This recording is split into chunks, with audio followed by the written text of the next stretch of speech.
Oi, pessoal! A gente está num parque muito diferente. Aqui deve ter também brasileiro, porque até fazendo churrasco aqui. Tem muito churrasco.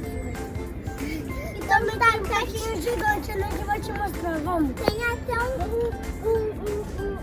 menino tirando carne no fogão já. Com um prato de paella, que é uma comida. Pessoal, ajuda! Olha preso!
Ay, mira por ahí.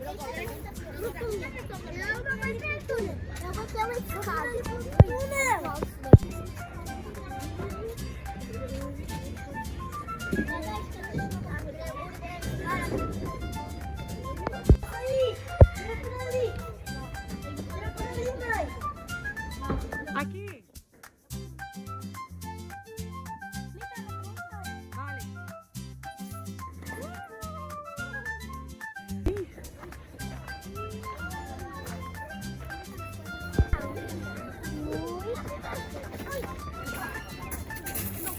Vale. Vai que você consegue. Não, essa é muito peligrosa. Vamos ver. Mas criança, se tiver, tô vendo que não dá. Olha. Você podia vir, companheiro.